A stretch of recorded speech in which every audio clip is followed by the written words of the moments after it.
What up, guys? Your boy Quake back with a brand new episode of the Diverse Mentality Podcast, number 326. I hope all of you are having an amazing day. What's funny about these podcasts is I always, not always, not all the time, but sometimes when I record these podcasts, literally like hours later or the next morning, some major news happens.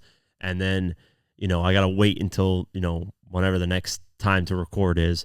And some people think I'm not covering it, or some people think, I'm late. But no, I just record the podcast twice a week. So I'm not going to be on the news like immediately. But for the most part, I try to be.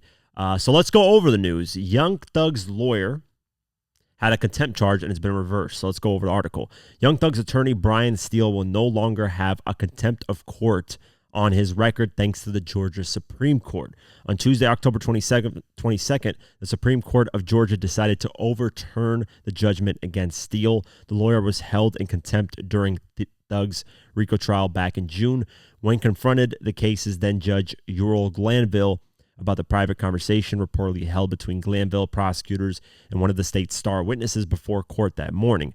When questioned by the judge about how he learned of the meeting, Steele refused to share his source, and he was escorted out of the courtroom.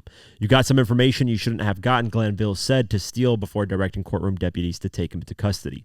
Steele was initially sentenced to 20 days in jail to be served over 10 weekends, but ultimately managed to avoid being behind bars as he was granted bond while his appeal played out. That appeal decision in Steele's favor said that the lawyer was entitled to have some matter heard by a different judge. The exchange between Steele and Judge Glanville makes clear that Judge Glanville was involved in the controversy. For these reasons, a different judge should have presided over the contempt hearing, and the failure to do so requires reversal. So basically, they should have just switched judge because the judge that was judging it, is kind of a conflict of interest, right? So Brian Steele's role with Judge Glanville began, as mentioned, after the attorney found out a private meeting between the judge and prosecution and a witness. Yeah, we reported on this a while ago, so at least the lawyer got the thing reversed. Continuing on, and this is no surprise, Young Thug's YSL RICO case might get closer to a mistrial. What is a mistrial? Basically, if they feel like what's been happening in the trial hasn't gone right, or if the information's been skewed and stuff like that, in terms of mainly the jury, right?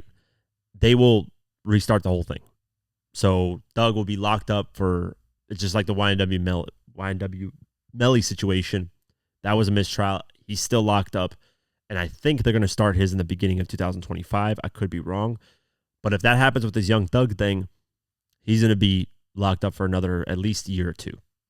It's already the longest running court trial in Georgia's history. So let's go over the article. Young Thug and YSL's racketeering case ended for the day with a strong possibility of a mistrial. On Wednesday, October 23rd, the long-running trial had a dramatic moment when Judge Paige Reese Whitaker said she would consider a mistrial without prejudice, meaning the trial would end, but the state has the option to begin the case again. The defense had no immediate answer to whether they wanted to request one, and court adjourned for the day. The issue began when a state witness, Wooney Lee, was shown a social media post while on the witness stand as an exhibition for him to help present to the jury. The original post contained the hashtag #FreeQuah, referring, according to reports, to a jail sentence for one of the Thug's co-defendants, Marquavius Huey. However, the version of the post that was being shown to the jury had the hashtag redacted because the jury is not allowed to believe that either Huey or a different Quah, who was also a defendant, Marvius Nicholas, have been incarcerated. Wooney asked to read the IG post, and reading from a version provided to him, not the one being shown to jury, he read out loud #FreeQuah hashtag. That led to Nicholas's attorney, Nicole Westmoreland, asking for a mistrial. "We're not going to be able to unring this bell, Your Honor," she said. The state presented to the witness, I guess the reenacted version of the exhibit didn't prep him to not comment on it, and he did. Westmoreland noted that a similar thing had happened before Judge Whitaker came on board the case. Now the jury has repeatedly heard that Mr. Nicholas being in jail, being in prison. Now the jury has reportedly heard about Mr. Nicholas being in jail, being in prison, and you cannot unring that bell. We would ask for a mistrial. She went on, "It is painfully obvious that the state is not prepping their witnesses." So this could be a fault on the state's case. Judge Whitaker criticized prosecutors for the slip-up. You should have presented the witness with a document that had that part of the hashtag redacted. She said, it's just sloppy. It should have occurred to you. So this is what I mean. If the trial messes with the jurors in one way or another where it affects their opinion, or if a bunch of people start messing up on the prosecutor side and the defense side, then it is a mistrial. And that's happened. And like I said, we saw it happen with YNW Melly. So we'll see what happens. If it is a mistrial, Young Thug is definitely locked up for at least, I think, a year longer. And then the new trial will start, and that will go on for hopefully not as long as this one. Hopefully 6 months, 6 months, something like that, and not a year, which has been a year so far of this trial. So we'll see what happens moving forward. One person who is potentially facing prison time or jail time is Polo G. Let's go over the article. Polo G has been arrested in Los Angeles after police allegedly found a gun in his car. According to TMZ, the Chicago rapper was arrested on October 19th after being pulled over for speeding in San Fernando Valley, with cops searching his vehicle and discovering a loaded weapon. Polo, real name Taurus Tremani Bartlett, I just like to say real names to see what they are, was then arrested and booked for felony possession of a concealed weapon. The 25-year-old was eventually released from jail on Monday, October 21st, per the Los Angeles County Sheriff's Department website. The reason for his release was listed as Section 849B1 of the California Penal Code, which states the officer is satisfied that there are insufficient grounds for making a criminal complaint against the person arrested. Polo G, who is set to begin his Hood Poet Tour on Thursday, October 24th, has not yet commented on his arrest. This is not the first time the rapper has gotten into legal trouble. This year, he was arraigned on gun possession charges in April after leaving a weapon in New York hotel room, which was later found by a maid. Yeah, so this guy's got straps on him left and right. He is not playing around with the guns. Looks like nothing really is going to come out of this, but who knows? Down the line, things might come back and haunt this guy, but we'll keep our eyes posted. Updates on Diddy, and once again, it's not nice. Let's go over the article. Diddy is facing a whole new round of lawsuits, including an allegation that he and another unnamed celebrity sexually assaulted a 13-year-old girl at a party following the 2000 VMAs. 5 lawsuits alleging sexual assault were filed against Diddy on Sunday by the firm of the Texas attorney Tony Busby. This is the same guy that filed 6 previously and said there's like 120 cases that they're looking at. Hip Hop XD DX, examined the 5 federal suits, and all of them but one of them laid out a situation where the alleged victim of the sexual assault had 1 or 2 drinks and became disoriented. Likely, the suits imply from one of the drinks being spiked with GHB, commonly referred to as a date rape drug. When asked about the latest batch of suits, Diddy's attorney reiterated a statement they made last week about Busby's firm's filing, saying the press conference and the 1-800 number that preceded today's barrage of filings were clear attempts to garner publicity. Mr. Combs and his legal team have full confidence in the facts, their legal defenses, and integrity of the judicial process. In court, the truth will prevail that Mr. Combs has never sexually assaulted anyone, adult or minor, man or woman. On Sunday, Diddy also filed a motion in federal court in his criminal case to prohibit further extrajudicial statements from prospective witnesses and their lawyers that subsequently interfere with Mr. Combs' right to a fair trial. The anonymous plaintiff, who says she was 13 at the time of Diddy's alleged assault, recounted how in 2000 she was outside of the Radio City Music Hall attempting to get into the VMAs when she was spotted by a limo driver who said she fit what Diddy was looking for and offered to take her to an after party. This is a 13-year-old girl we're talking about here. Upon arriving, she says she had 1 drink and began to feel woozy and lightheaded, making her need to lie down. Then she claims Diddy, along with a male and female celebrity, entered the room. Combs then threw plaintiff toward another male celebrity, Celebrity A, who removed plaintiff's clothes as she grew more and more disoriented, the complaint reads. Plaintiff was held down by Celebrity A, who vaginally raped her, while Combs and Celebrity B, a female, watched. After the male celebrity finished, Combs then vaginally raped plaintiff, while the Celebrity A and Celebrity B watched. That is utterly disgusting. I can't even fathom it in my mind. I wonder if she was like 13 years old and actually had like drinks in terms of like alcohol, or was it just like, they gave her, I don't know, water or something like that and they spiked it, which is a huge possibility. But yeah, man, Busby did say that he's only taking the lawsuits that he feels he can prove are true. So this, why would he take this lawsuit unless he thinks that, she has sufficient proof? I don't know. Maybe she has photos of her at the party with Diddy. Maybe she went to the police. Maybe she, filed a police report at the time as a kid at 13 years old. I don't know. But he said, hey, we got a bunch of calls. We got a bunch of people want to file lawsuits. I'm going to comb through all of them, and I'm going to try to make sure I get the ones where we have solid proof. And he said that's not to dismiss the other victims, but, you do need to have some sort of proof when you're filing these lawsuits. I know a lot of artists have been defending Diddy. Just recently, Busta Rhymes talked about we can't judge him, blah, blah, blah, blah, blah. He is a public figure, and yes, we can judge what hasn't been proven.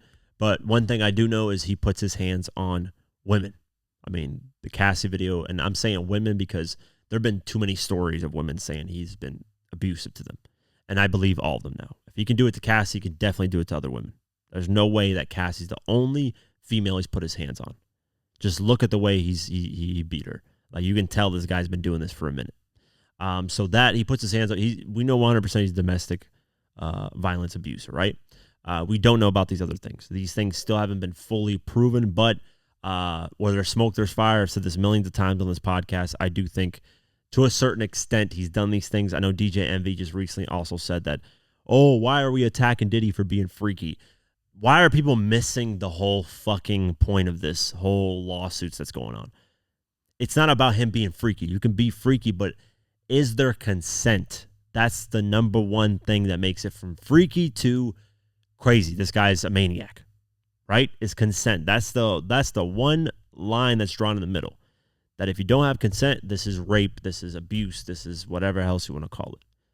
Obviously, if Diddy was doing freaky things and everybody gave consent, there's nothing wrong with that. They're grown adults. They can do whatever the hell they want in a room together. I have no problem with that, and I don't think anybody should shame any of that stuff. Whatever you like to do as an adult with other adults, as long as everybody is okay with doing it, who gives a fuck? It's none of my business. It should be nobody else's business. If Diddy likes to freak off in the corner while he's watching his girl go at it with another guy, hey, that's what pleases him. I don't know. That's not something I would do, but hey, everybody is different strokes for different folks, literally. So I don't know, but all the other stuff, when people are defending and saying, what's wrong with him being freaky? Like, that's not the point of it, right? His kids have spoken out. So let's go over the article. Diddy's children have declared their support for the embattled mogul while also hitting out against the absurd claims and false narratives that have wreaked havoc on their family. 6 of the bad boy boss's 7 children, Quincy, Justin, Kristen, Chance, and 2 twins, Jesse and Delilah, issued a joint statement on Instagram on Tuesday, October 22nd, addressing the intense scrutiny and speculation surrounding their father amid his criminal sex case and mounting sexual assault lawsuits. Alongside a recent photo of them with their father in happier times, the Combs children wrote, "The past month has devastated our family. Many have judged both him and us based on accusations, conspiracy theories, and false narratives that have spiraled into absurdity on social media. We stand united, supporting you every step of the way. We hold on to the truth, knowing it will prevail, and nothing will break the strength of our family. We miss you and love you, Dad." Hey, I get it, right? They're on his side, blah, blah, blah.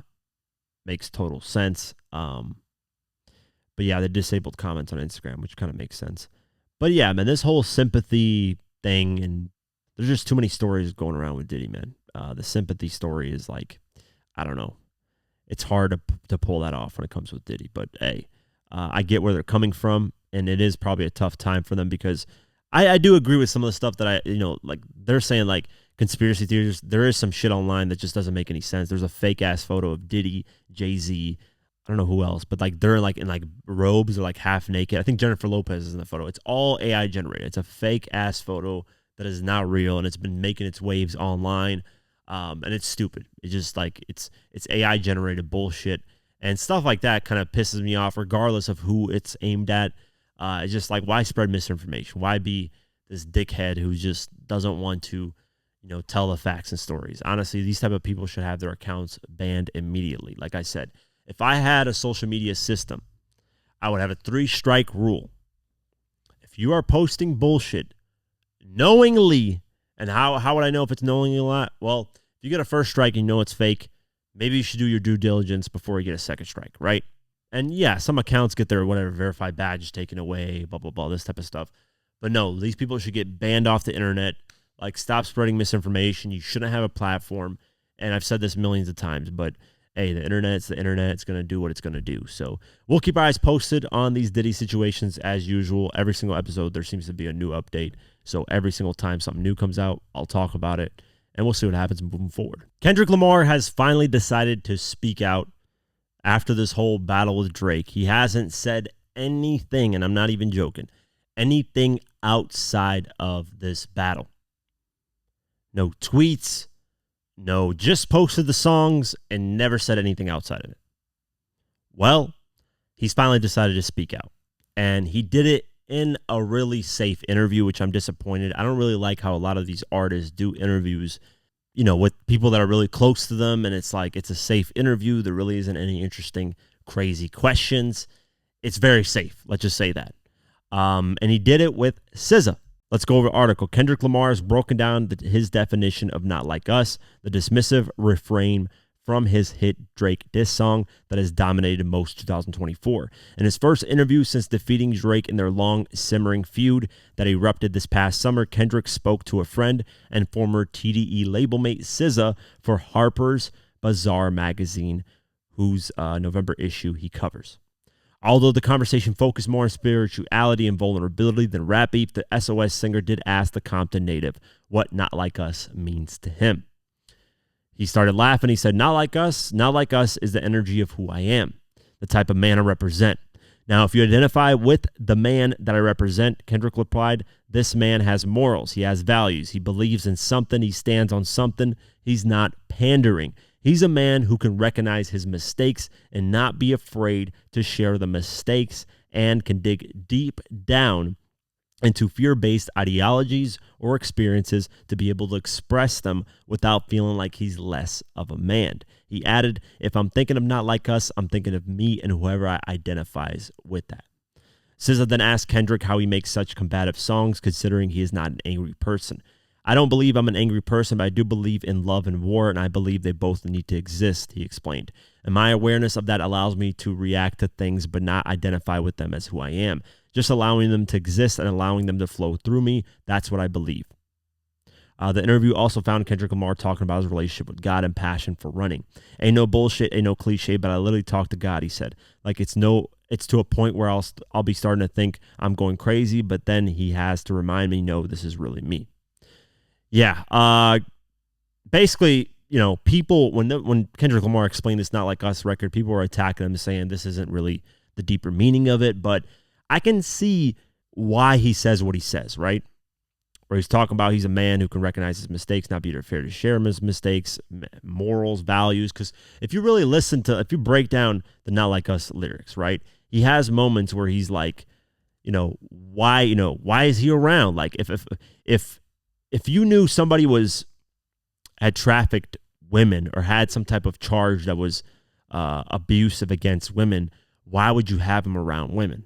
That is a moral thing, right? That's a moral value that you would have. So I can see where he's coming at with that type of like moral respect, somebody that stands on business too. On the track, he's obviously standing on business by disrespecting Drake and doubling down on what he believes Drake is as a person.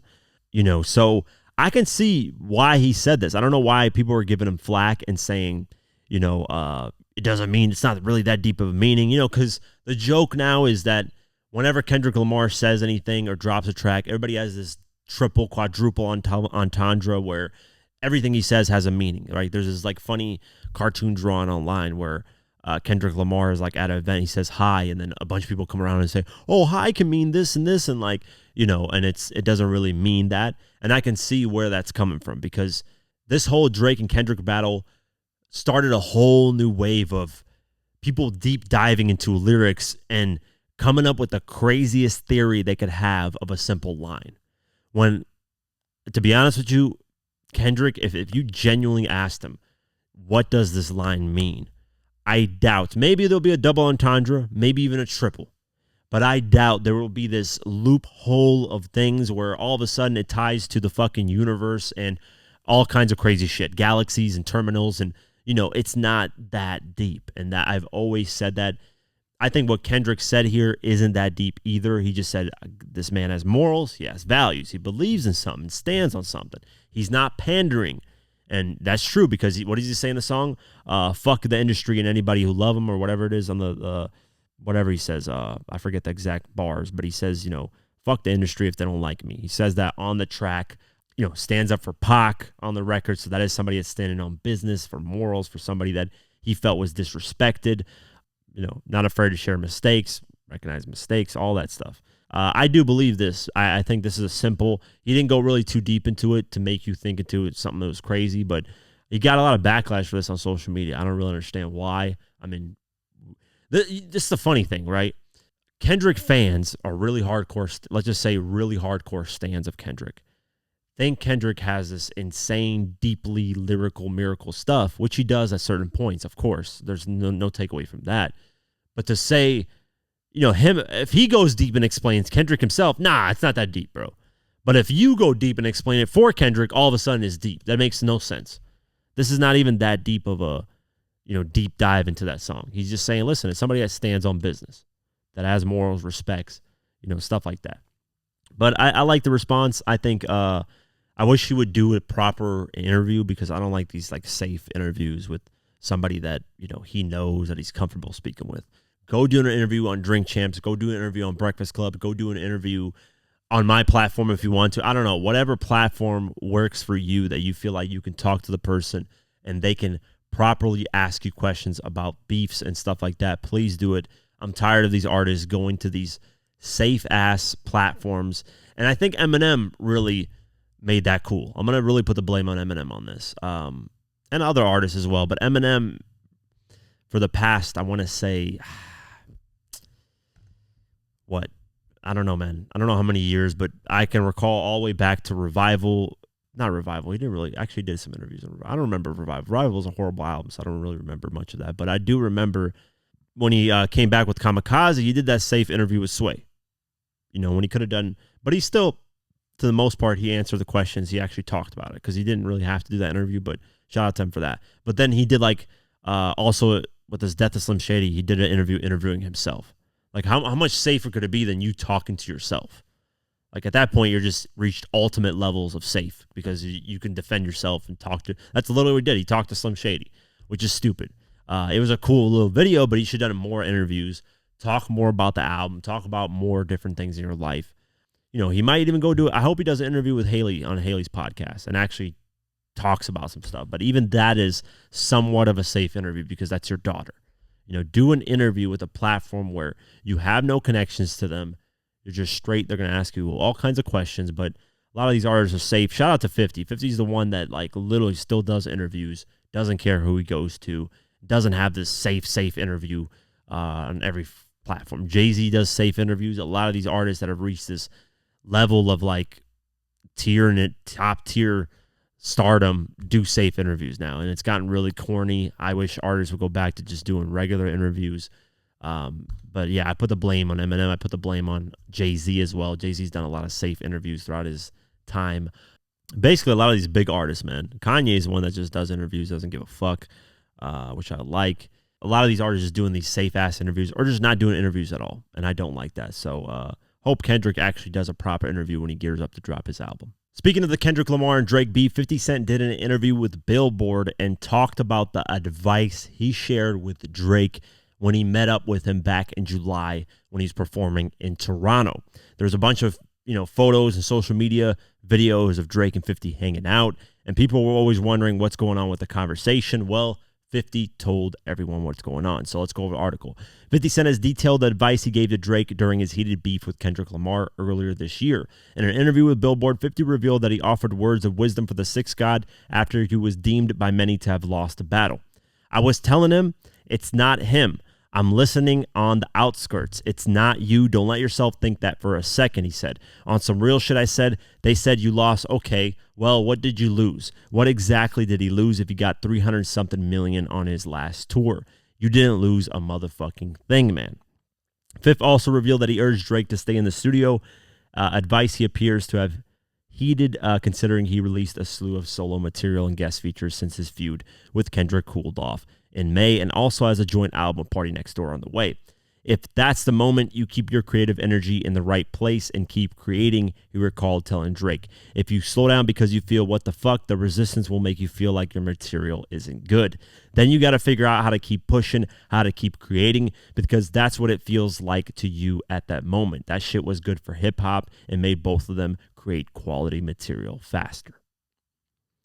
50 Cent also disputed the notion that he should automatically side with Kendrick Lamar simply because of their mutual relationship with Dr. Dre. Drake is in that position right now, he added, referencing the public habits of turning on an artist once they reach the top. They're trying to resist the music because he put out some things that are dope. I see a lot of things on social media and they get upset because they go, I'm automatically supposed to be on Kendrick's side because of my association with Dr. Dre. And I love Kendrick, but I'll say it to you. I didn't see where what Drake did was whack at any point. They're giving Drake the, oh, you're whack, you're finished. I'm like, nah, come on. That's the system trying to make some sort of resistance, and it's from consistency. He compared the situations of the Kanye West, right? And I understand where the Drake and Kanye West, Drake versus Kendrick and 50 versus Kanye West comparisons can be made, right? When 50 was going against Kanye West, 50 was on top. Everybody hated, or at least for the most part, most people in the music industry hated that he was on top. 50 was running his mouth to the point where he was even dissing the CEO of his own record label at Interscope Records that was pushing his music. And that's where a lot of turmoil came. And then 50 had his own label going up against him when he was versing Kanye West. Meanwhile, Kanye West had Jay-Z as the CEO of Def Jam at the time. And Jay-Z is obviously very close to Kanye West. And they were pushing Kanye West like never before. They were putting millions and millions of dollars in marketing behind him, and they were supporting him in everything that he does. Meanwhile, 50 wasn't getting support. I covered this whole battle of 50 and Kanye on my 50 Cent versus Kanye West What Really Happened video. Go ahead and check that out if you haven't seen it. I covered it in full detail. Now, the comparisons make sense because Drake has been on top for so damn long that, of course, people want to see him fall. That's just the reality of it. I didn't think Drake would last this long in terms of consistency. Every single time he drops an album. Yeah, have the albums not been as quality as previous albums? Of course not. It's really hard to sustain quality because people will just compare your old material to your new material and compare things that you just can't compare, like where they were at in their life at that moment, and trying to say that, oh, this album was better because I was in this moment in my life. I enjoyed it more. Now that I'm older, I don't really enjoy music like that, so he's not really making music that great, whatever, blah, blah, blah. But in the whole theory that Drake was eventually going to fall off, we knew that, but we just... This stormed the perfect moment for that to happen. People were tired of Drake being on top. Here's this guy that's always been second fiddle to Drake in terms of sales, in terms of commercial success. We're not talking about quality of music because, yeah, you can make the argument Kendrick makes better music than Drake, and you can make the argument Drake makes better music than Kendrick. We're not talking about opinions here of quality of music. We're just talking about commercial success, and Drake is obviously at a way different level than Kendrick Lamar when it comes to commercial success. He's got way more number one records. He's been way more consistent, way better in sales and lots of different albums. So you have this second fiddle guy who has this opportunity to take this guy out. After all these years of Drake having his dominant run, why not have this second guy take the number one guy out? And that's essentially the same situation with Kanye West. But in the Kanye West situation, people were also tired of gangster rap. They were tired of hearing the gun talk, the gangster talk. They wanted something new and fresh, and Kanye was offering that. Kanye was offering a more conscious, a more swagger out type of style. Lil Wayne was coming in with that style as well, so it just started to blend a lot better. You know, Lupe Fiasco was trending at that moment as well, so that style was starting to come in. Meanwhile, gangster rap was slowly starting to fall off, so it fit perfectly. And you could also argue now in today's time, people might be looking for more lyrical content. Not to say that Drake's not lyrical, but Drake, doesn't really deliver. He'll have records where he delivers lyrical records, like 6 whatever a.m. in Charlotte, whatever the time, 6 p.m. in Charlotte, whatever the time on that track is. He has records like that, but for the most part, it's more fun records. Like I Don't Be Giving No Fuck with Yeet. Like those aren't really records with a lot of lyrical thoughts into them, right?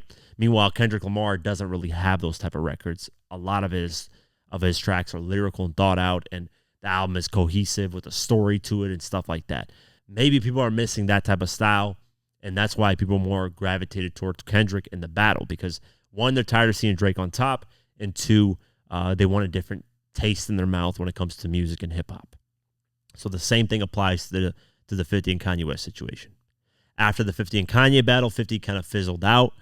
Even though Before I Self-Destruct, his next album, which came out in 2009 after the battle, that album is still streaming really well. I think people just slept on it because after the Kanye thing, and then 50 was battling Rick Ross, and people were expecting 50 to just completely destroy Rick Ross and Ja Rule him. That never ended up happening. Although Rick Ross didn't get insanely hot like people say, because he never went platinum, never had a #1 record on that run after the 50 beef, because everybody says Rick Ross had this insane run. He was destroying 50. Years down the line now, what is 50 doing? He's selling out. He literally did a 6-show in Las Vegas. 6 shows in Las Vegas he just signed for $15 million. He has the biggest tour. He's in the top 5 highest grossing hip-hop tours of all time without releasing an album in over 10 years. What is Rick Ross doing? Nothing. Musically, he's not there. He just got his first billion streams thanks to Drake. So that whole conversation is a whole thing I can get into. But regardless, my point in all this is, the similarities are there and people are tired of Drake. I disagree with 50's opinion of Drake should continuously release music despite the resistance. I think Drake should take a break. I think he should have taken a break after Certified Lover Boy, in my opinion. But now if Drake takes a break, it's going to look really, really bad in front of a lot of people because the Kendrick battle happened. So now in people's eyes, if Drake takes a break, Kendrick destroyed Drake. He's falling off. He's taking a break, blah, blah, blah. Even if 3 years down the line, Drake decides to take a break, they're still going to say that, regardless of how old the battle is. Unless maybe 7-8 years goes down the line, then people will be like, he's still consistent. He drops hit records. But right now, if Drake were to take a break, obviously, people would say, Kendrick Lamar made him do it. When in reality, I would say Drake's just burnt out. I mean, consistently dropped music for 15 years in the limelight since 2009, and constantly having hit after hit after hit basically every single year. I think he deserves a break. I really don't. I wouldn't be mad if he took a 3 to 4 year hiatus. I think it will make people miss him more and miss, whether you're a huge Drake fan or not, you can't deny his impact. And when he drops an album, at least you go check it out. Even if you're not a huge fan, most people go check it out. If they like the album or not, that's a whole different discussion, but you go check it out. If Drake doesn't drop in like 4 or 5 years and he takes this hiatus, people will start to miss him. And that's when he can kind of come back into the game, drop something fresh, and, make another stamp on hip-hop again and maybe go on another run. So I disagree with 50's opinion on continuously. I get I know why he's saying it, because like I said, if Drake were to take a break right now, people would say Kendrick destroyed him and Ja ruled him. So Drake can't really do that break, which is unfortunate. But I think if he stays about a year or two and then takes a break, that'd be really great, because we got to miss you sometimes, man. That's one of the 48 laws of power. Know when to disappear, because that's when people can miss you and know what they're missing. And I think a lot of people don't know what they're missing if Drake doesn't drop, because Drake's consistently dropped throughout our whole 15 years of our lives. So interesting, take from 50. 50's been in all kinds of beefs. He knows what works, what doesn't. He's been on the losing end. He's been on the winning end. And 50's the one that's kind of come up out of all those beefs and still survive and still has a luxurious career, very fruitful and very rich career. I mean, doing 6 shows in Las Vegas and getting $15 million for it. That tells him that this guy is nowhere near broke. It's always funny when people say this guy's net worth is $40 million or that he filed bankruptcy and he's broke. If you can do 6 shows and get $15 million off of just 6 shows, you're not bankrupt, you're not broke, you're perfectly fine. And not to mention the tour he just finished with $105 million that he made. So to assume this guy's net worth is $40 million, which says online, it's $40 million, it's not. It's nowhere near that. I know he doesn't. I know people are going to respond in the comments and be like, 50 doesn't take that 100% of that $105 million. He only takes blah, blah, blah. I get it. Even if he took 40% of that, that's $40 million. You really think his whole net worth of what he's got as a brand, as a company, as a person, everything he's ever owned in his life is only $40 million if he can generate $105 million off a tour? No. That's just not the reality of it. He, in my opinion, if he hasn't touched $1 billion, which I think he has, the lowest he's worth is about $600 million. I'm not even, there's things that I know of what 50's invested in that nobody else knows because I've talked to certain people that know this information. When it comes to 50 Cent information, I'm like the number one person when it comes to that because that's my favorite artist and I know more shit than most people know. I've heard songs that people have never heard. I've, talked to people that know deep into the 50 thing. All that to say, great advice that 50 gave. And I think, we'll see what happens moving forward, man. I think Drake is still going to continue releasing music. And, hey, I think he'll still sell, man. Regardless of him falling off the charts right now and having a little bit of resistance, he's still going to sell. This is Drake we're talking about. This is a guy that can make hits like it's nothing. He's a fucking factory in his own right. Maybe the collab album Party Next Door might do some crazy numbers. Speaking of 50, shout out to him. He raised $500,000 for Houston Children's Charity at the annual gala. So let's go over the article. 50 Cent has raised an impressive $500,000 for the Houston Children's Charity at the annual gala. The Junior's boss auctioned off 2 special oversized bottles of his Lechem Dua champagne at the event, which brought in $500,000 to help children in the Houston area. Alongside footage from the night, 50 wrote on Instagram, Houston Children's Charity is an amazing organization. I helped raise $500,000 for the kids. Last night, I had a ball. Shout out to 50. Round of applause for him for that. Really, really cool. Let's get into the Billboard Hot 100, and Shaboozey, a bar song, is still number 1. 5 more weeks, and he breaks the record for the longest running number 1 song in Hot 100 history. The person who holds that title is Lil Nas X, Old Town Road. That's at 19 weeks. This song is, I believe, at what now? 16 weeks or 15 weeks. So he's got 4 more weeks to tie it, and he's got 5 more weeks to break the record. And I think that's possible. So that's still number 1. Birds of a Feather, Billie Eilish, number 2. Espresso, Sabrina Carpenter, number 3. Die with a Smile, Lady Gaga, Bruno Mars, number 4. Add Some Help, Post Malone, Morgan Wallen, number 5. Lose Control, Teddy Swims, number 6. Good Luck, Babe, Chappelle Roan, number 7. Taste, Sabrina Carpenter, number 8. Beautiful Things, Benson Bone, number 9. Please, Please, Please, Sabrina Carpenter, number 10. Kendrick Lamar, Not Like Us, number 11. Timeless, The Weeknd and Playboy Cardi, number 13. This is crazy for me to say, and I've never said this, but I actually like the way Playboy Cardi sounds on that Weeknd record. And I don't even like Playboy Cardi, not even close. So yeah, I just wanted to say that. TGIF, Glorilla, number 22. Hip-hop's starting to fall off, man. Glorilla and Sexy Red, What You Know About Me, number 31 debut. SZA Saturn, number 38. Like That, Future, Metro Boomin, Kendrick Lamar, number 45. Hold On, Glorilla, number 48. Lots of Rod Wave entries, by the way. He's sold an astronomical amount of numbers for his album. Or What, NLE Chop on 41 at number 58. This is hilarious. The KSI featuring Trippie Redd record, Thick of It, which everybody's trolling, is actually climbing up the charts at number 64. His highest charting song ever in his career. So regardless of the trolling, KSI, the trolling is helping you. Whiskey, Moneybag Yo, and Morgan Wallen, number 77.